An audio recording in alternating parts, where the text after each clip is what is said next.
इमाम राजी एक यतीम का तज़किरा करते हैं, जब उसका वालिद दुनिया से चला गया तो माँ के तन पे जो कमीज थी वो जगह जगह से फटी हुई थी। माँ से कहता है, माँ अगर रुखसत दो तो चचा से आपके लिए कमीज ना ले आऊंगी। माँ ने कहा, बेटे तू अरब की रवायत से वाकिफ नहीं, तेरा चचा तुझे कमीज नहीं देगा, धक्के देगा। बचपने की मासूमियत थी कि मोहब्बत में माँ से उलझ बैठा।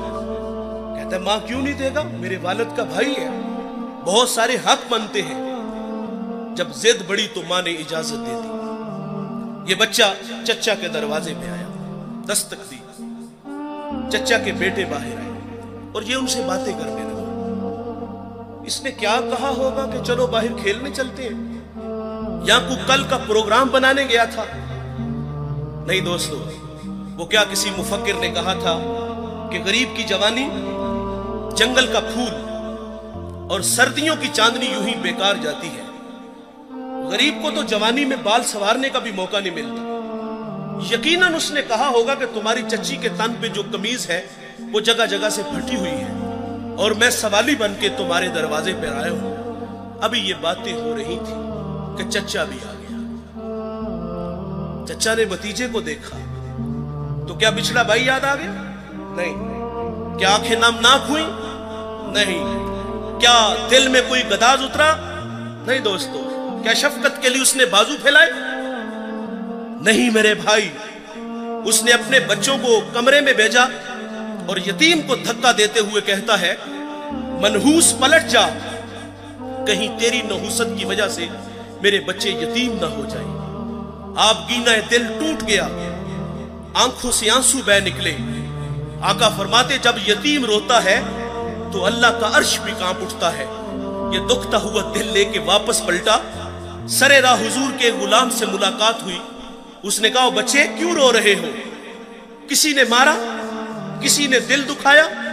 कहा, हां, मुझे अरब की तल्ख हवाओं ने रुला दिया। मैं यतीम हूं, धक्के खा के आया हूं। तो कहा, बेटे घबरा नहीं, इस दुनिया में वो आ गया है जो दुखियों के दुख बांटता है, जो बेसहारों को सहारा देता है। वो नबियों में रहमत लक़ब पाने वाला, मुरादें गरीबों की भर लाने वाला, वो अपने पराओं का गम खाने वाला, मुसीबत में गैरों के काम आने वाला। कहा, मेरे नबी मोहम्मद दुनिया में जलवागर हो चुके हैं, इस वक्त हरम में बैठे हैं, जाओ जो मांगोगे वो अता करेंगे। ये बच्चा घर आया। माँ ने कहा, बेटे तुझे मना किया था। कहा, माँ तूने सच कहा, लेकिन माँ अरब का माशरा अभी इतना भी बेरहम नहीं। सुना है माँ, एक ऐसा है जो झिड़कता नहीं, एक ऐसा है जो झोली भरता है। माँ कहती, बेटे वो कौन है? उसने कहा, जमाना उसको मुहम्मद सल्लल्लाहु अलैहि वसल्लम के नाम से जानता है। जब हुजूर का नाम सुना तो माँ चौंक सी जाती है। कहा, बेटे नहीं जाने दूंगी। कहा, माँ क्यों नहीं जाने दोगी? तो वालिदा कहती, सुना है जो उससे मिलता है वो अपनी बातें भूल जाता है और उसके दीन धर्म को कबूल करता है। उसने कहा, माँ मैंने कमीज लेनी है, दे देंगे ठीक, नहीं तो लौट आऊंगा। ये बच्चा हुजूर की खिदमत में हाजिर हुआ। इस पे कुछ तकाजे बनते थे, मांगने के कुछ आदाब होते हैं ना।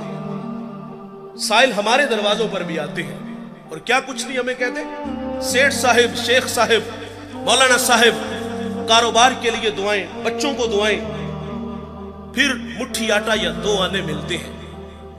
इस बच्चे पे तकाजा बनता था, पहले यतीमी का दाग दिखाता, फिर अपनों के रवैये बताता, फिर सरे राह मिलने वाले हुजूर के गुलाम की कहानी छेड़ता कि मैंने सुना है आपके बारे में, आप बड़े रहीम हो, बड़े करीम हो, मेहरबान हो, जो मांगो अता करते हो। इतना तो हक बनता था। लेकिन दोस्तों, इस बच्चे ने कोई ऐसी बात नहीं की। इसने आके कहा, जनाबे वाला, मैंने आपके दीन को कबूल नहीं करना, मैं आपसे एक कमीज लेने आया हूं। मेरी मां के तन पे जो कमीज है वो जगह जगह से फटी हुई है। हुजूर नाराज नहीं होते, कमीज के बटन खोलते हैं, उतारते हैं और उस यतीम को अता फरमा देते हैं। और फिर यूं बाजू फैला के फरमाया, आजो बेटे मैं मोहम्मद के सीने से लग जाऊं, जिससे भी मिलो तो खंदा पेशानी से मिलो।